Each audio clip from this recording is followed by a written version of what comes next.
Hey, I'm Penn Badgley. I'm here at BuzzFeed, and I am here to answer your burning questions. So if you haven't seen You Season 2, don't know, but there's spoilers here, so you're just gonna wanna watch this later, or spoil it for yourself if you don't have discipline of any kind. All right, this one, ooh, so hot. What was it like filming the scene where Joe cleans up Jasper's body after killing? Cleans up?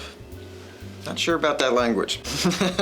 Was it the most gruesome scene? Because he puts him in a meat grinder, by the way. Was it the most gruesome scene for you to film? Yes. Yeah. No, actually. So here's a spoiler. Yeah, when Delilah is dead on the floor of the cage with her throat slashed, the amount of fake blood that was required to make that look real was more gruesome. Next question. What was the original audition process like for Didn't Audition? No, I'm kidding. Well, I met Greg and Sarah. They apparently, very much wanted me for it. And it was really ultimately my conversations with them that made me overcome my pesky moral conflict over playing such a guy. But you had another part to the question. How did you hear about the project? My agent. Nothing mysterious there. One of the biggest episodes in season 2 was definitely when Joe and 40 trip on LSD. I agree.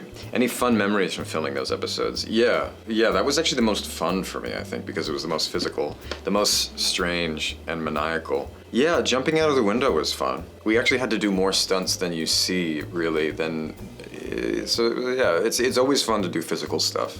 Trying to act as though I'm like weeping and tripping at the same time. That's interesting. That's fun. It's also exhausting. Since the show is heavily based on voiceover, what's it like filming? Are there long pauses to accommodate the voiceover? Yes, there are.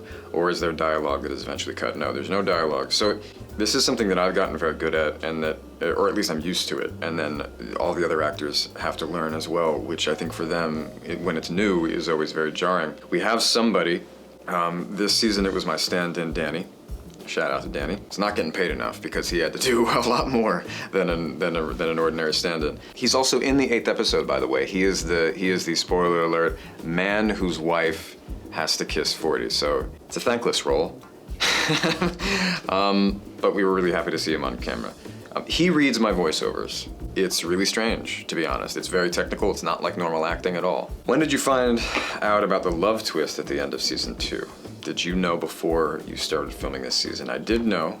I found out when I first read with Victoria Pedretti, who plays Love. Greg and Sarah told me after she left the room and we were talking about, she was talented, and it wasn't up to me, but they were like, kind of including me in the process. And then Greg just said, "Do you want to know?" And I said, "Yeah, that'd help." And he's like, "All right, so she's a killer." And I was like, "Oh, interesting." But what they didn't tell me was that Joe would not like that. I just imagined like, oh, okay, so we're gonna go on some weird Bonnie and Clyde season 3 kind of thing. And maybe that still will happen, I don't know. The part that I didn't know about that I was upset about was that Joe, it is consistent with Joe, wouldn't accept Love. That really hurt my heart. But again, it's morally consistent with Joe's immorality. What's your favorite behind the scenes memory from filming You Season 2? Damn, it's like a blur, because there's so much that I have to do. For some reason, what's coming to mind is the fact that I wasn't able to work with John Stamos again, which is a deep pain. I can't talk about it. But when I saw him, I forgot that he was in it. And then I saw him and I was like, get the out of here. John Stamos is in this show and he looks amazing in his jumper and beard. Do you think Joe definitely wants to find true love? No. And do you think, actually, okay, to be fair to his humanity, because we all need to worry about Joe's humanity more. Yeah, I think he does want to find true love, but he has no effing clue where to find it or how to, which is, like a lot of us. And do you think that he's found that with love? No. No. They both kill people, okay? How could that be true love? I don't want to police people's feelings anymore. It's really exhausting. What has it been like seeing the response to Joe online? It's been interesting. Is it odd for you to see people lusting after a character that is inherently bad? No, because again, come on, look where we are. Like, it's not weird. It's consistent with where we are. So I think it makes a lot of sense. And thank God we can have these kinds of conversations around it. All of my moral policing is in good humor, tongue-in-cheek. I hope everybody understands that. Do you think that Love is equally as bad as Joe? I mean, yeah. Like, is she different? Probably, yeah. Has he finally met his match? Yeah, apparently. You'll have to tune in, won't you? I don't know, though. I mean, it's not up to me. I just make the words come to life.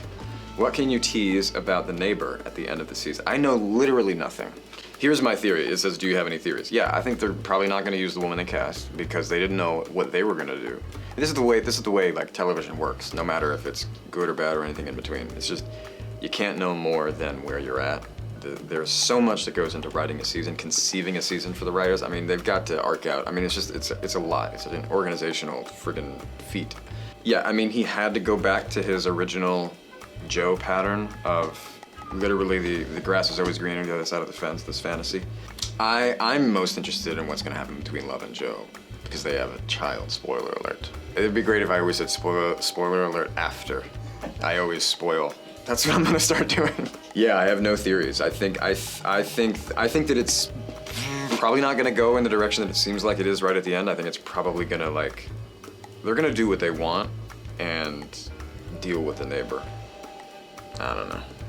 Killer. That's terrible. And we can even joke about that. Thank you so much for tuning in. If you haven't yet, please check out You Season 2 on Netflix. Not the first season. That's great.